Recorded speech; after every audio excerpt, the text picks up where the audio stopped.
राम राम दोस्तों, आज का वीडियो बहुत ही ज्यादा खास है क्योंकि आज गणपति बाप्पा के बारे में हम बात करने वाले हैं। क्योंकि आज गणेश चतुर्थी है, अर्थात हमारे बाप्पा का जन्म दिवस है।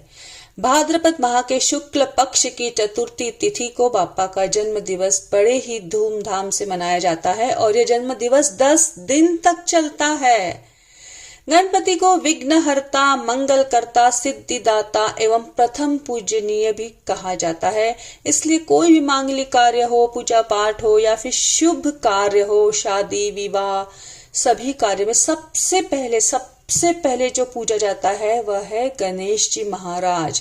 उनकी पूजा सबसे पहले की जाती है, उसके बाद ही कोई भी कार्य शुरू किया जाता है। इसका मतलब है कि गणेश जी महाराज यदि हमारे कार्य में शुरुआत में पूजा करके बैठ जाते हैं तो फिर वह कार्य निर्विघ्न संपन्न होता है। उस कार्य में कोई बाधा, कोई रुकावट, किसी भी प्रकार की परेशानी नहीं आ सकती।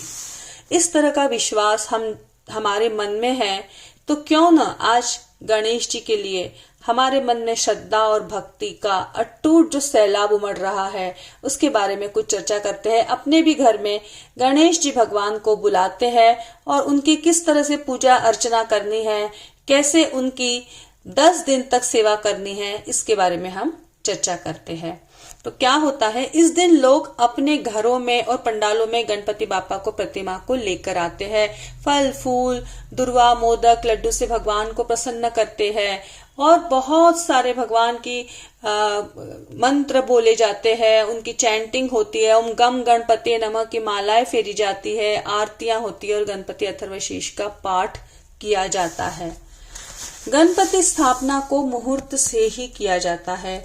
सुंदर सी प्रतिमा को लाल कपड़े से ढक कर गाजे बाजे के साथ पूरे परिवार के साथ लेकर आया जाता है और घर में उसकी तैयारियां की जाती है। बाप्पा को जिस स्थान पर विराजित किया जाता है वहां पर पूरी सफाई की जाती है, वहां पर सुंदर रंगोलियां निकाली जाती है, सजावट की जाती है और एक सुंदर सा पाटा या चौरंग वहां पर बिछा दिया जाता है।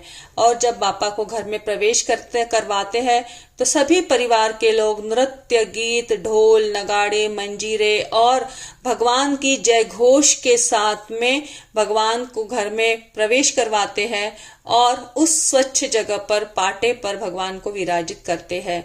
पाटे पर किस तरह से भगवान को विराजित किया जाता है उसके बारे में मैं थोड़ा सा बताना चाहती हूँ कि सबसे पहले आप पाटे को भी साफ कर लीजिए और उस पर स्वस्तिक निकालिए और स्वस्तिक निकालने के बाद उस पर एक सुंदर सा वस्त्र बिछा दीजिए और उस वस्त्र पर अक्षत और फूल डाल दीजिए और उसके बाद बाप्पा की प्रतिमा को उस पर स्थापित करना चाहिए।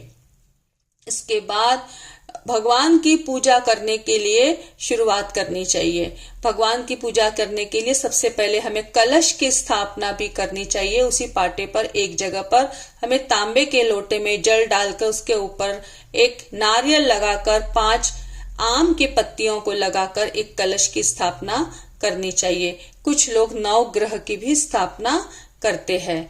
अब भगवान को जल के छींटे देकर स्नान कराए। इसी के साथ साथ में हमें कलश और नवग्रह की भी पूजा सही तरीके से उसी तरीके से करते चले जाना है। तो भगवान को स्नान करा के उन्हें वस्त्र, पीतांबर आदि धारण करवाए, जनेऊ पहनाए, रोली अक्षत का तिलक लगाए, फल फूल नैवेद्य चढ़ाए, धूप दीप से आरती करे। भगवान को पान और सुपारी जरूर चढ़ाना चाहिए और इसी तरह से कलश और नवग्रह की भी पूजा संपन्न करनी चाहिए।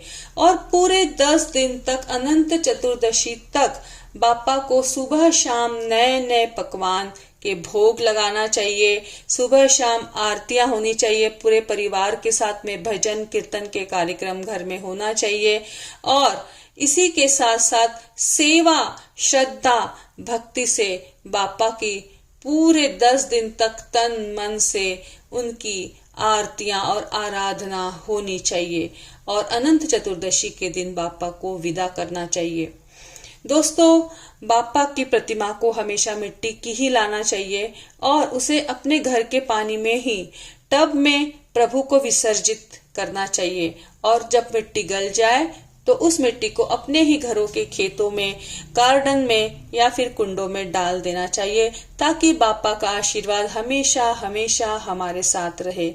बाप्पा खुश होकर धन धान्य रिद्धि सिद्धि संपन्नता सफलता समृद्धि स्वास्थ्य सुख सुविधा का आशीर्वाद देकर जाते हैं।